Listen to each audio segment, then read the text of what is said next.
लोग chemical kinetics में चल रहे थे तो मैंने आपको एक चीज़ बोली कि जो हमने टी हाफ की बात की थी ना, अब हम लोग इस लायक आपको बना देंगे कि बिना फॉर्मूला उठाए आप क्वेश्चन सॉल्व कर पाओगे। देखो आपने क्या बोला था कि भैया फर्स्ट ऑर्डर रिएक्शन के लिए टी हाफ का क्या फॉर्मूला डिराइव किया था बेटा, 0.693/K।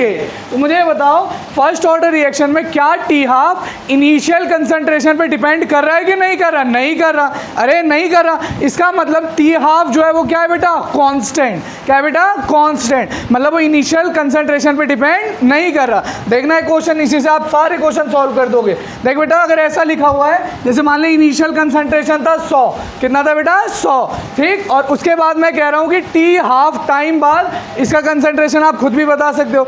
टी हाफ का क्या मतलब होगा, अगर इनिशियल 100 था तो अब कितना बचा होगा 50। अरे कितना बचा होगा 50। तो इस टाइम पीरियड को बेटा मैं क्या बोल दूंगा, टी हाफ। क्या बोल दूंगा बेटा, टी हाफ। मैं मान ले रहा हूँ कि ये 10 मिनट रहा होगा। कितना रहा होगा बेटा, 10 मिनट। अभी आप लोगों ने एक चीज़ बोली कि फर्स्ट ऑर्डर रिएक्शन के लिए, फर्स्ट ऑर्डर रिएक्शन के, भाई समझ लो लिखने का टाइम दे देंगे पक्का, जैसे स्टॉप करूँगा आप लोग लिख लेना बेटा। फर्स्ट ऑर्डर रिएक्शन के लिए जो टी हाफ है वो कांस्टेंट है। तो अगर बेटा यहाँ पे अगर ये 10 मिनट है, अगर ये 10 मिनट है तो मुझे ये बताओ कि जो अगला वाला पॉइंट है, ये जो अगला वाला पॉइंट है बच्चों, ये वाला पॉइंट है, इसके लिए भी कितना होना चाहिए 10 मिनट। अरे कितना होना चाहिए 10 मिनट। इससे हिल रहा है क्या? कितना होना चाहिए बेटा 10 मिनट। कोई बात नहीं, अगर ये 10 मिनट है तो ये भी कितना आएगा 10 मिनट, ये भी कितना आएगा 10 मिनट। तो फर्स्ट ऑर्डर रिएक्शन में हर टी हाफ के लिए जो वैल्यू होती है वो क्या होती है बेटा, सेम। क्या होती है बेटा, सेम। तो यहाँ पे अब देखो 50 से 25, अगर आप इसे नोटिस करोगे तो यहाँ पे भी कंसंट्रेशन क्या हो रहा है, आधा। तो इसे भी हम लोग क्या बोलेंगे, टी हाफ। क्या बोलेंगे बेटा, टी हाफ। तो अगर यहाँ पे 10 मिनट था तो ये भी कितना हो जाएगा 10 मिनट, ये भी कितना हो जाएगा बेटा 10 मिनट। बट किस ऑर्डर की बात हो रही है ये बताओ मुझे, फर्स्ट ऑर्डर। किसके लिए बेटा, फर्स्ट ऑर्डर, क्योंकि फर्स्ट ऑर्डर में आपने पढ़ा एक कभी भी वो नहीं होता। अब देखना एक सवाल देखना भाई, अगर सवाल लिखा है कि रिएक्शन जो है 75% कंप्लीट हो चुकी है, 75% कंप्लीट हो गई, इसका ये क्या मतलब है, कितना रिएक्टेंट बचा हुआ है मुझे आप ये बता दो बस। 25। अरे कितना बचा है 25, मतलब आपको यहीं तक तो पहुंचना है। अरे यहीं तक तो पहुंचना है कि भाई इनिशियल 100 था, अब बचा कितना है 25। तो तुमसे पूछेगा कि बताओ फर्स्ट ऑर्डर रिएक्शन के लिए कितना टाइम लगेगा 75% कंप्लीट होने के लिए। तो अब आप क्या करोगे, फॉर्मूला पढ़ा था T = 2.303/K log initial bye बचा हुआ, इनिशियल ले लोगे A, बचा हुआ ले लोगे 25 A0/100। अब वहाँ से सॉल्व करोगे, बहुत सारा टाइम लग रहा था। देखो विथिन सेकंड बता दिया कि भैया यहाँ पे 2 टी हाफ लग रहा है। कितना टी हाफ लग रहा है 2। अरे 75% मतलब हमारे पास कितना रिएक्टेंट बचा हुआ है 25, मतलब कितने टी हाफ की बात हो रही है 2। तो आप तुरंत टाइम बताओ ना कितना टाइम लगेगा। अरे कितना लगेगा 20 मिनट। कितना लगेगा 20 मिनट। हो गया क्वेश्चन सॉल्व, लो बिना कलम उठाए। अरे समझ पा रहे हो, बट ये केवल और केवल किस में एप्लीकेबल है बेटा, फर्स्ट ऑर्डर। ये कॉन्सेप्ट दिमाग में बैठ गया कि फर्स्ट ऑर्डर में टी हाफ इनिशियल कंसंट्रेशन पे डिपेंड नहीं करता, तो टी हाफ की वैल्यू हमेशा क्या आती है बेटा, कांस्टेंट। क्या आती है बेटा, कांस्टेंट। तो ये वाला कॉन्सेप्ट आपको समझ आ गया। अब एक क्वेश्चन कर ले, चलो क्वेश्चन लिखता हूँ, लिखना देखना ध्यान से भाई। For first order reaction calculate time for 75% completion of reaction. देखना एक बार भाई, 75% रिएक्शन कैसे होगी। अगर मान लो इनिशियल 100 था तो फिर जब फर्स्ट टी हाफ होगा तो कंसंट्रेशन कितना हो गया होगा बेटा 50, ठीक। 50 के बाद कितना हो जाएगा 25, तो 25 का मतलब कितना परसेंट रिएक्शन हो चुका है 75। अरे कितना परसेंट 75। अब मुझे ये बता बेटा, लिख रखा है एक टी हाफ जो है वो 5 मिनट है। कितना है बेटा 5 मिनट। तो ये भी टी हाफ कितना होगा बेटा 5 मिनट। कैसे पता चला, क्योंकि कौन सी ऑर्डर रिएक्शन है, फर्स्ट ऑर्डर। इतना क्लियर है, अरे इतना क्लियर है। अगर फर्स्ट ऑर्डर है तो टी हाफ क्या होगा बेटा सेम। तो भाई 75% के लिए कितना टाइम आया 10 मिनट। अब देखो हम कैसे करते, अच्छा स्कूल नीट में आए, जेई में आए तो ऐसे करके निकल जाना। अब स्कूल में क्वेश्चन अगर 4 नंबर का तो ऐसे लिख के जाओगे तो तुम्हें 1 नंबर मिलेगा 4 में से। अरे वहाँ थोड़ी, वहाँ तो हम लोग सबसे पहले क्या निकालते, के का क्या फॉर्मूला है 0.693/T हाफ।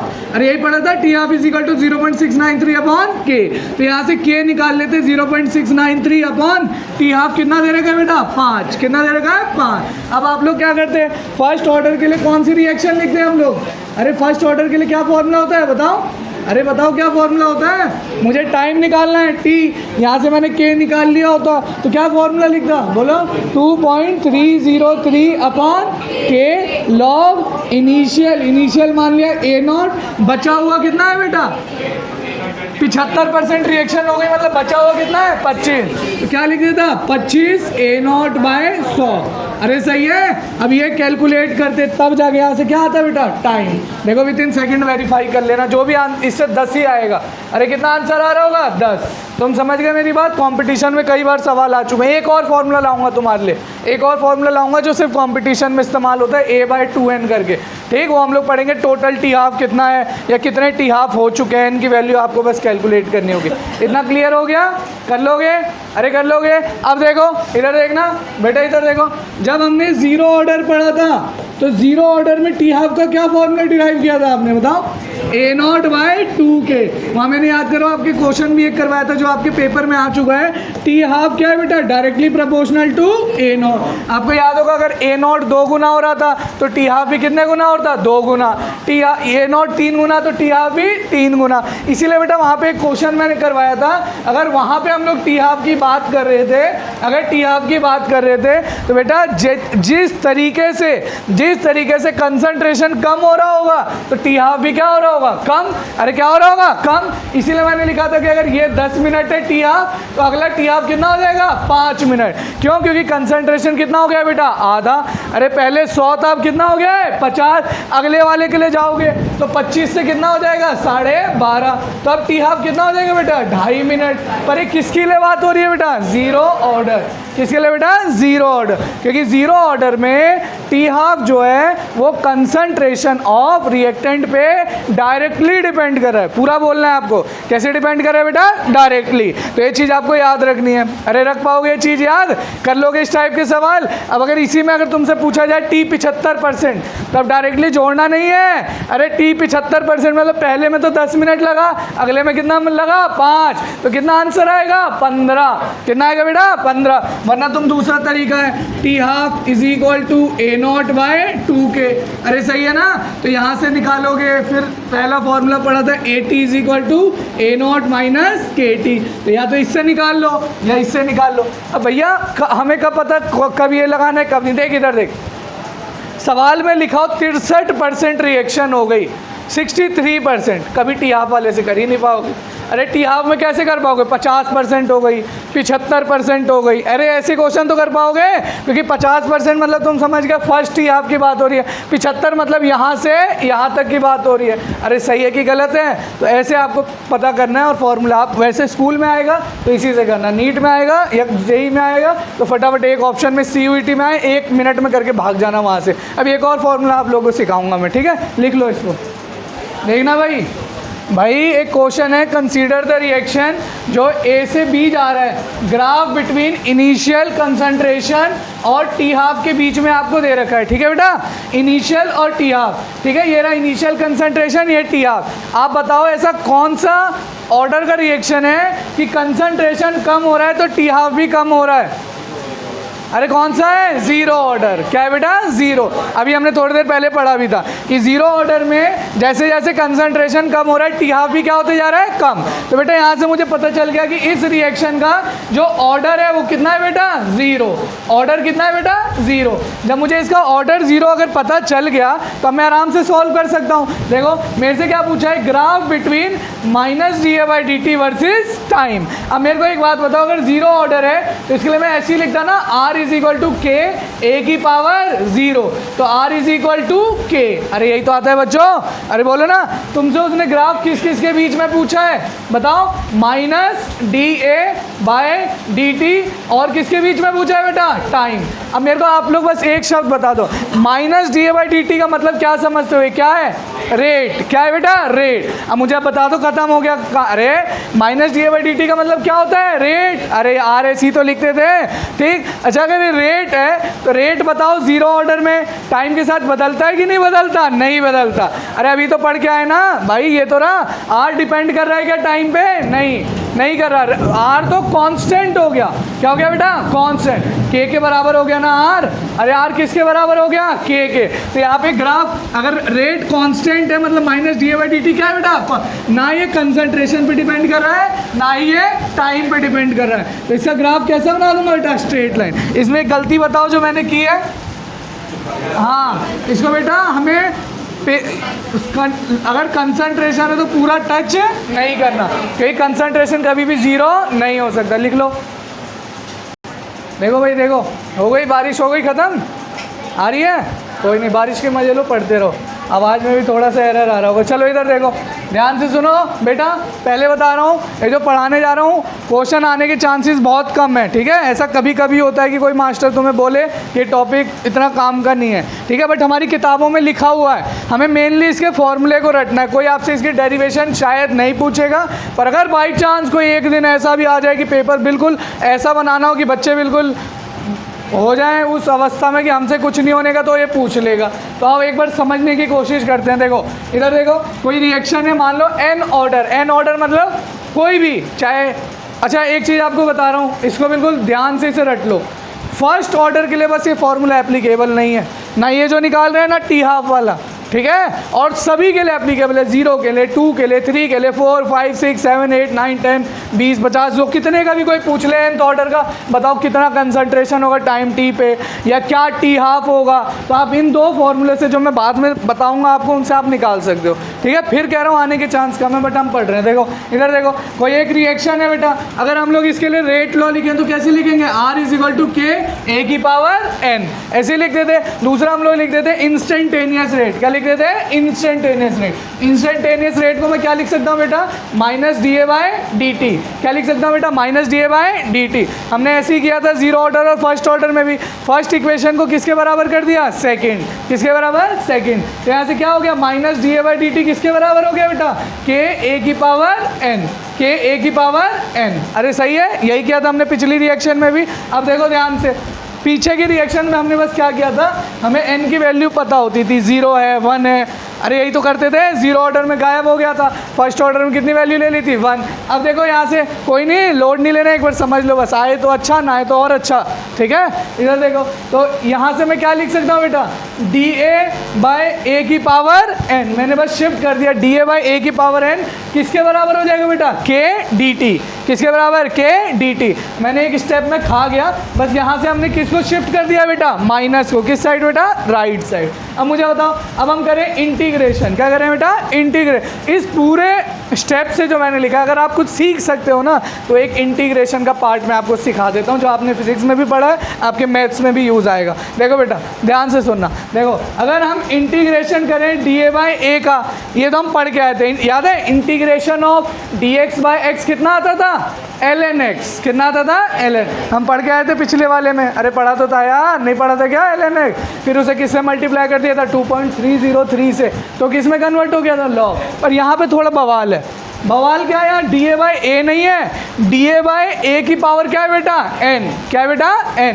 तो अगर कभी भी dx/x की पावर n का इंटीग्रेशन करोगे तो वो, देखो एक बात बताओ, मुझे एक चीज़ बताओ आप लोग, इधर देखो, अगर लिखा है dx/x की पावर n, तो क्या मैं इसको ऐसा लिख सकता हूँ, x की पावर -n dx, अरे लिख सकता हूँ कि नहीं लिख सकता भाई, अरे बोलो। और इंटीग्रेशन में हमेशा हम क्या करते हैं, अगर इंटीग्रेशन कर रहे होते हैं तो एक पावर क्या करते हैं बेटा, बढ़ा देते हैं +1 से, और इसी को कहाँ पे लिख देते हैं बेटा, नीचे डिवाइड में। अरे यही तो होता है यार इंटीग्रेशन। अगर कभी ऐसा रहता है 2x², और अगर आप इंटीग्रेट कर रहे हो dx के रिस्पेक्ट में, अरे सही है, तो ऐसे ही करते हो ना, 2x, एक पावर क्या कर देते हो बेटा, बढ़ा देते हो, तो 2 + 1 कितना हो गया, 3, और इसी 3 का क्या कर देते हो, डिवाइड। ये रहा इंटीग्रेशन, सिखा दिए तुम्हें इंटीग्रेशन का भी एक पार्ट। अरे भाई ऐसे ही तो करते हैं इंटीग्रेशन, वैल्यू ऊपर 1 बढ़ा देते हैं +1 में, और नीचे उसी वैल्यू से क्या कर देते हैं, डिवाइड। तो यही बेटा मैं यही बोल रहा था कि इस पूरे पेज से है तो कबाड़ा हमारे काम करें, इंटीग्रेशन सीख लो। अगर किसी को नहीं आता, अगर कभी ऐसे लिखा है 3x⁻3, तो हम क्या करते हैं, इस अगर इंटीग्रेशन करना है तो ये कितना हो जाएगा बेटा, बोलो कितना हो जाएगा, अरे बोलो, कर सकते हो ना ऐसे question.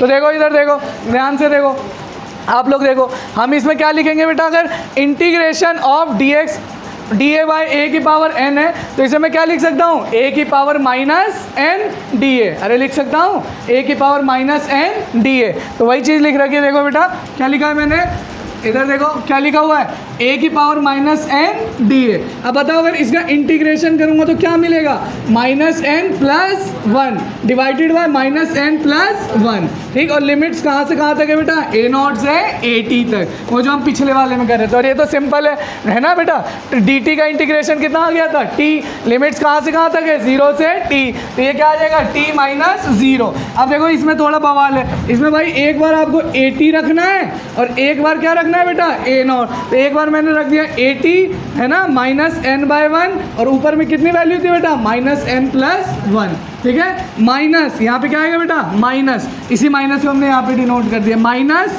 Minus minus a naught, एक सेकंड कुछ गलत कर दिएगा, सही है, minus a naught by minus n plus one. अरे सही है ना, वही तो क्या है, a t minus a naught. बस यहाँ पे ए की जगह मैंने क्या रख दिया है बेटा, ए टी, और यहाँ पे क्या रख दिया है, ए नॉट, और ये किसके बराबर था, माइनस के टी माइनस 0। नहीं आया समझना, नहीं आया तो और अच्छा है, ठीक है, घबराने की ज़रूरत नहीं है, ये मेरा काम नहीं है। चलो तो बेटा इस फॉर्मूले को डिराइव हमने किया तो हमें फॉर्मूला फाइनली मिल गया, यहाँ से कॉमन मैंने ले लिया तो मिल गया बेटा 1 by 1 minus n a t 1 minus n minus a naught 1 minus n की power minus k t equal to minus k T.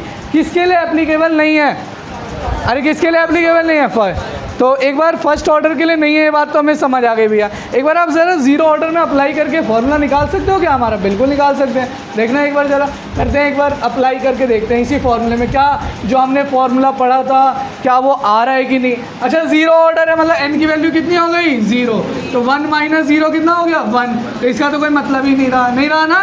अब बताओ 80 1 माइनस 0 कितना हो जाएगा, अरे बोलो 1 माइनस 0, भाई मैं कह रहा हूँ जीरो ऑर्डर के लिए निकाल रहे हैं, किसके लिए, 0, तो 1 माइनस 0 1, तो इसको मैं लिख देता हूँ 80, क्या लिख देता हूँ 80 माइनस ए नॉट, फिर यहाँ पे भी है 1 माइनस एन, तो जीरो ऑर्डर के लिए 1 माइनस 0 कितना हो जाएगा 1, तो यहाँ पे क्या हो गया a naught is equal to minus k t, तो कुछ ऐसे ही था क्या, 80 is equal to minus k t plus a naught, तो यही निकाला था क्या आपने, 80 is equal to a naught minus k t, यही था क्या जीरो ऑर्डर के लिए, अरे यही फॉर्मूला निकाला था क्या आपने जीरो ऑर्डर के लिए, अरे बोलो ना।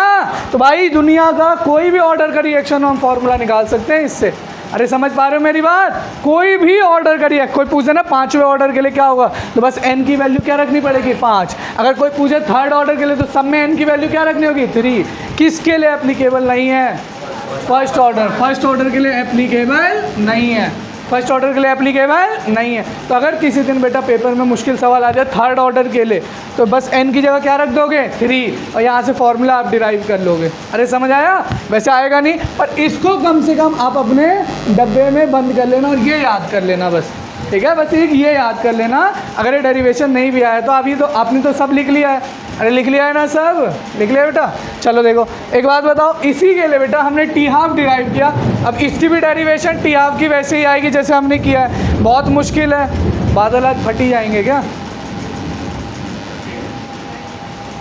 देख बेटा जो nth ऑर्डर है उसके लिए हम टी हाफ भी निकाल सकते हैं, ठीक है, तो इसी तरीके से निकालेंगे। ये भी किसके लिए एप्लीकेबल नहीं है, नॉट एप्लीकेबल फॉर, बोलो नॉट एप्लीकेबल फॉर, बोल दो बेटा not applicable for first order reaction, first order reaction. अगर एप्लीके लगाओगे तो भाई फर्स्ट ऑर्डर में तो आपको पता है इनकी वैल्यू 1 होती है, 1 माइनस 1 0, सब 0 हो जाएगा लगभग। अब देखो इसको भी एक बार हम डिराइव करते हैं। ज़ीरो ऑर्डर के लिए पहले आप बताओ मुझे, ज़ीरो ऑर्डर के लिए जो टी हाफ होता है वो कितना आता था, टी हाफ कितना आता था ज़ीरो ऑर्डर के लिए, ए नॉट अपॉन, अब एक बार चेक कर लेते हैं फॉर्मूले में अप्लाई करके आ रहा है कि नहीं आ रहा। ज़ीरो ऑर्डर के लिए भाई लिख लेना, लिखने का टाइम दूंगा, ठीक है, तो ज़ीरो ऑर्डर के लिए एन की कितनी वैल्यू होगी, अरे बोलो 0, तो आओ पुट करके देखते हैं, t half is equal to 2 की पावर 0 माइनस 1 कितना हो गया, 0 माइनस 1 कितना हो गया, सही है, -1 डिवाइडेड बाय,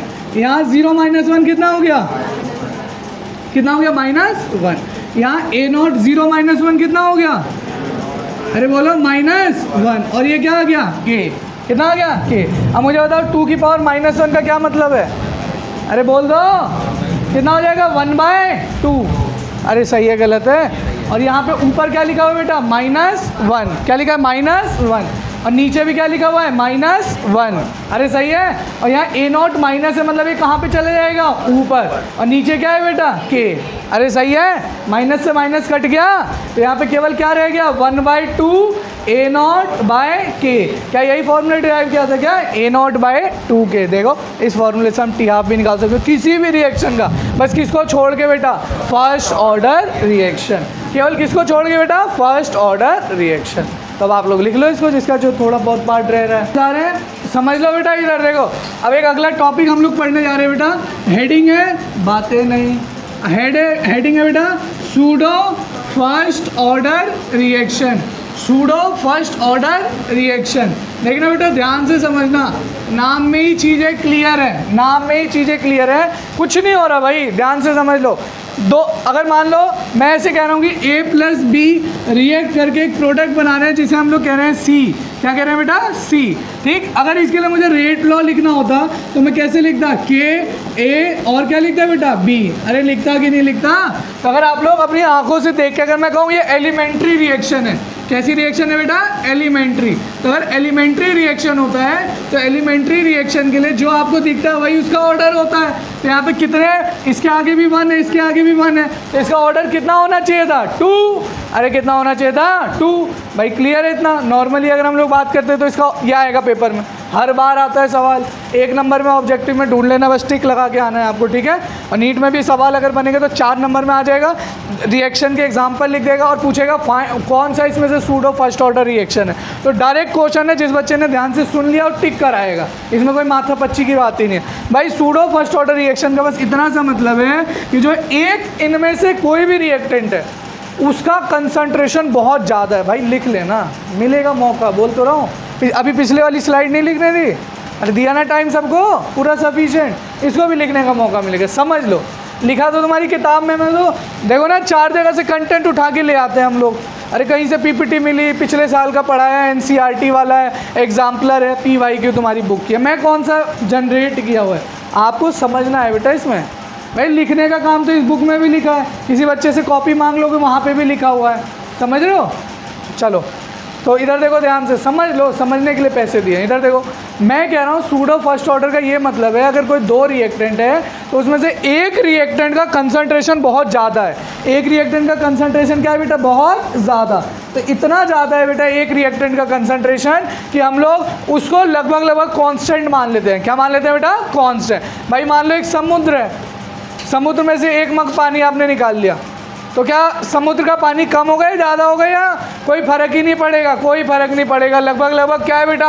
कांस्टेंट। क्या है बेटा? कांस्टेंट। तो अगर कभी भी 2 रिएक्टेंट है उसमें से अगर एक का कंसंट्रेशन इतना ज़्यादा है कि दूसरे के चेंज करने से कोई फ़र्क, मतलब उसके चेंज करने से रेट ऑफ रिएक्शन पे कोई फ़र्क ही नहीं पड़ रहा, तो इस रिएक्शन को हम लोग क्या कहेंगे बेटा? Pseudo first order reaction.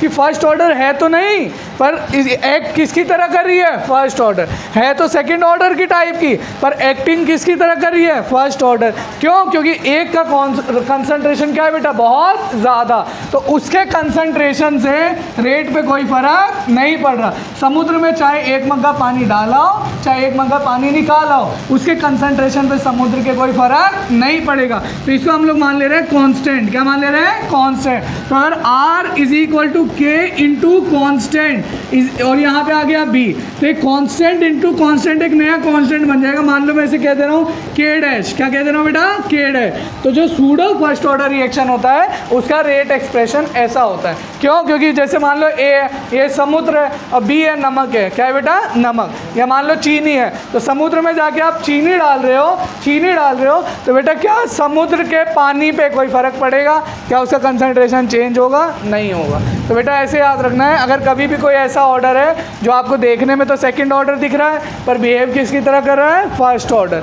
तो उसे हम लोग क्या कहते हैं बेटा? Pseudo first order reaction. इसके लिए एक ही क्राइटेरिया है, वो क्राइटेरिया क्या है?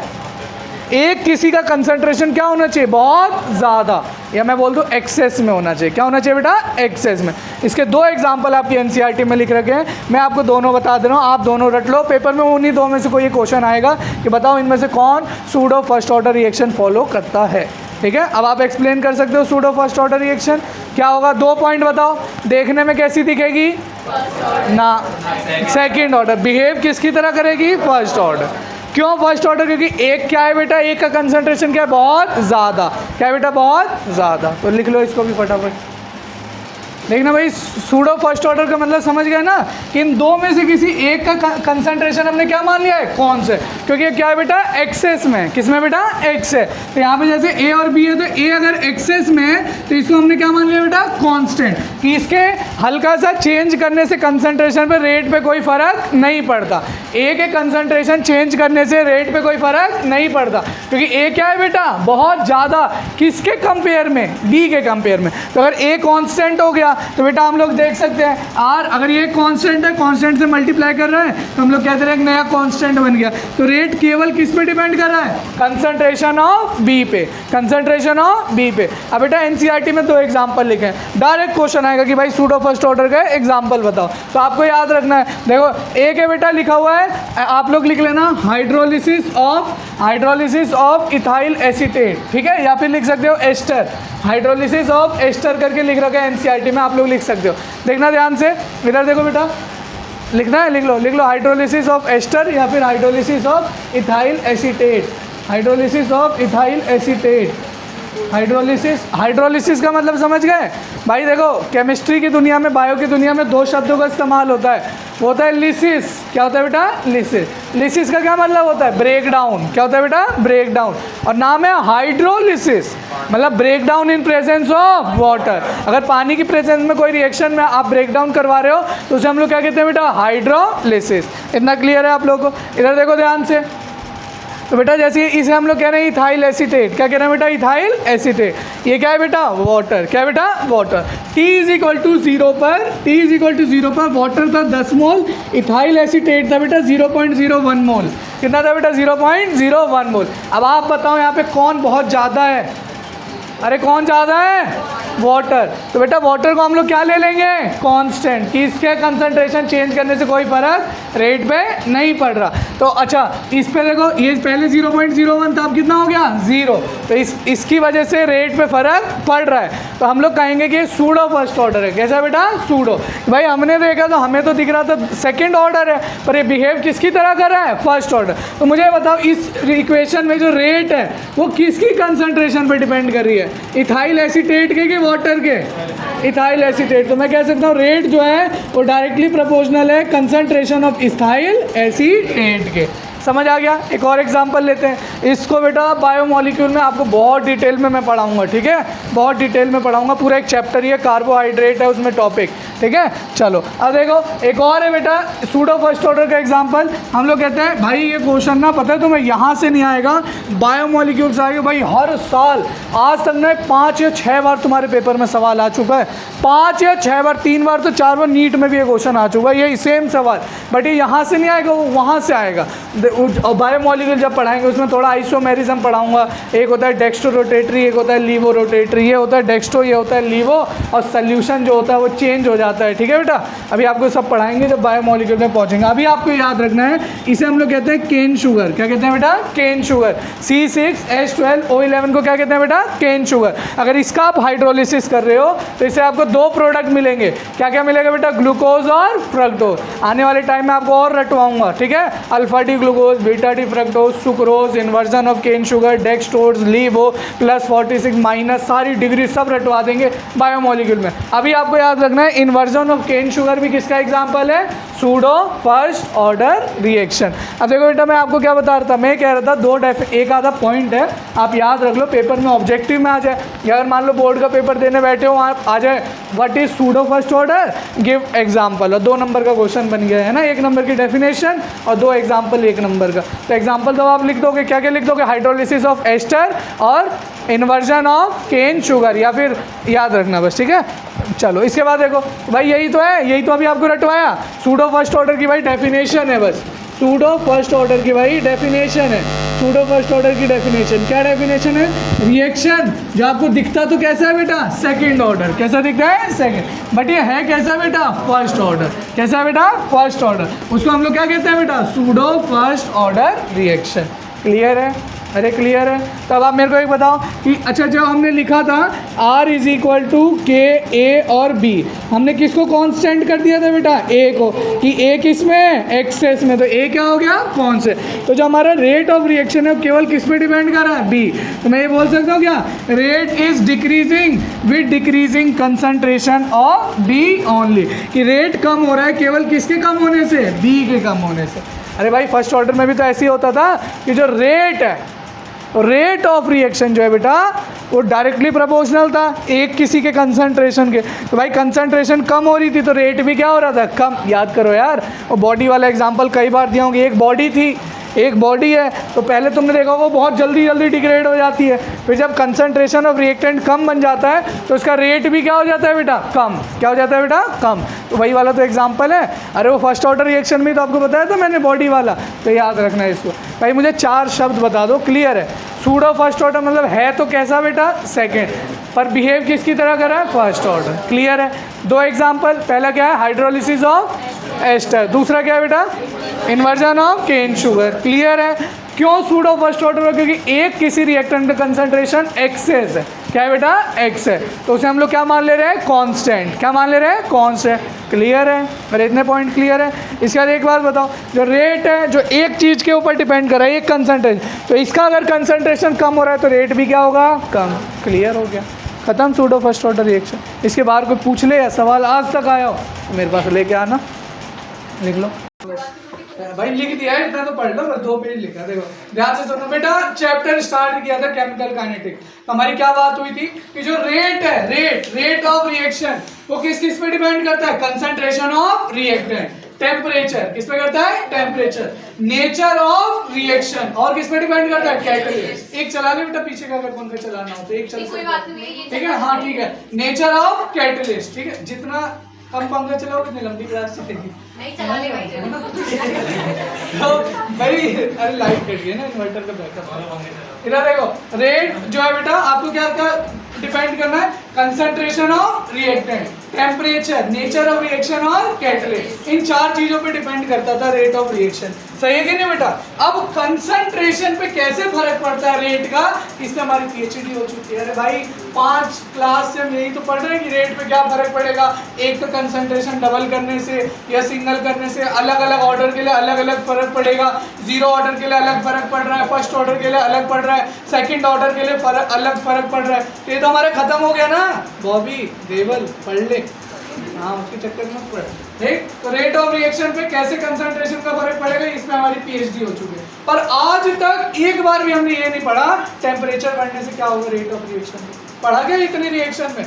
भाई 6-7 क्लास हो गई मेरी आपके साथ, एक बार भी हमने बात किया नहीं।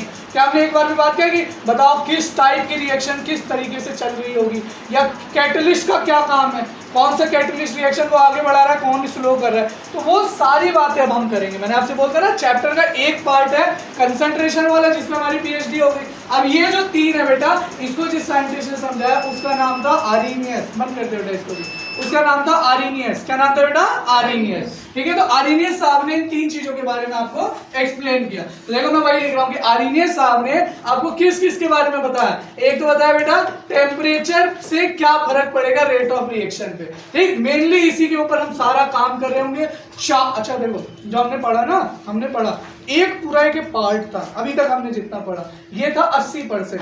ठीक है, 80%। अब बचा है 20%।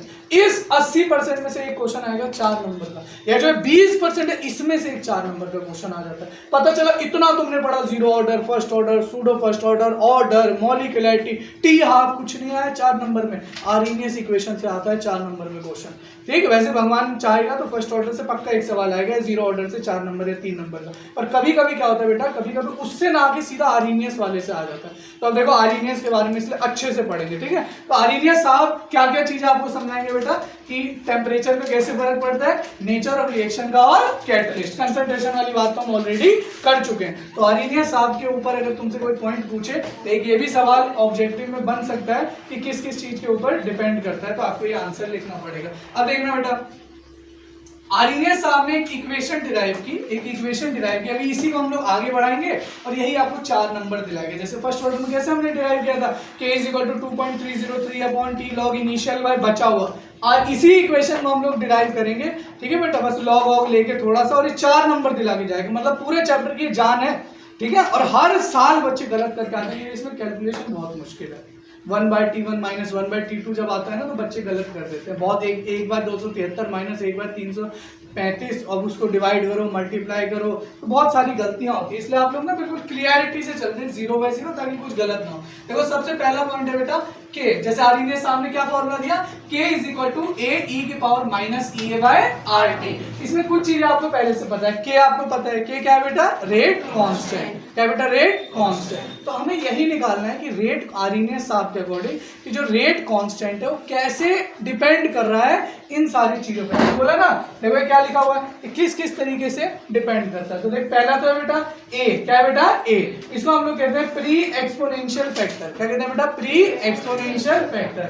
अब EA जो है इसे हम लोग कहते हैं बेटा एक्टिवेशन एनर्जी। क्या कहते हैं बेटा, एक्टिवेशन एनर्जी क्या होता है, एक ना मिनिमम एनर्जी चाहिए किसी भी रिएक्टेंट को प्रोडक्ट बनने के लिए, उसे हम लोग क्या कहते हैं बेटा, एक्टिवेशन एनर्जी। मैं चाहता हूं तुम लोग मान लो कि वीडियो गेम खेल रहे हो, मम्मी चाहती है कि भाई तुम जाओ सब्जी लेके आओ, तो उन्हें कोई एक मिनिमम एनर्जी है, तुमने अपने एक वैल्यू बना ली कि भाई मम्मी अगर 30 रुपए देगी मैं तभी उठूंगी या उठूंगा, ठीक है भाई। अगर मम्मी 29.5 रुपए भी दे रही होंगी ना, 29 रुपए 50 पैसे, तब भी तुम नहीं उठोगे भाई। 30 मतलब 30, ये जो 30 है तुम्हारी एक्टिवेशन एनर्जी है। तो उसी तरीके से एक रिएक्टेंट को प्रोडक्ट में कन्वर्ट होने के लिए उसके पास खुद की एक एक्टिवेशन एनर्जी होनी चाहिए। जैसे बहुत देर भी लग रही है, कॉपी से कर सकते हो, ठीक है। तो बेटा वो है EA। क्या है बेटा, EA।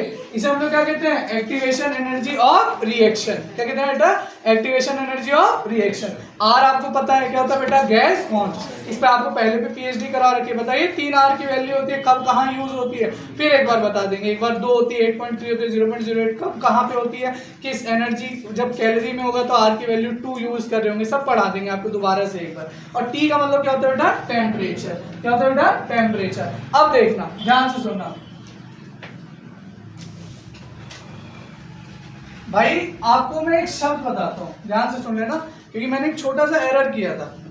एरर ये किया था, मैंने ये बोला था कि रेट ऑफ रिएक्शन। हम ये पढ़ने जा रहे हैं कि जो रेट है, रेट कांस्टेंट, रेट कांस्टेंट पे क्या फर्क पड़ रहा है। बस एक लाइन, लास्ट लाइन सुन लो, खत्म कर देना। जो रेट कांस्टेंट है टेम्परेचर बढ़ाने पे, हर 10 डिग्री टेम्परेचर बढ़ाने पे जो रेट कांस्टेंट है वो 2 से 3 गुना हो जाता है। कितना हो जाता है, 2 से 3 गुना। अगर पहले 30 डिग्री टेम्परेचर था तो रेट था R, कितना था, R। अगर टेम्परेचर 10 डिग्री बढ़ गया तो रेट जो है वो या तो 2R हो जाएगा या 3R। ये मैं आपको अगली क्लास में बताऊंगा कि कब 2R होगा और कब 3R होगा, ठीक है।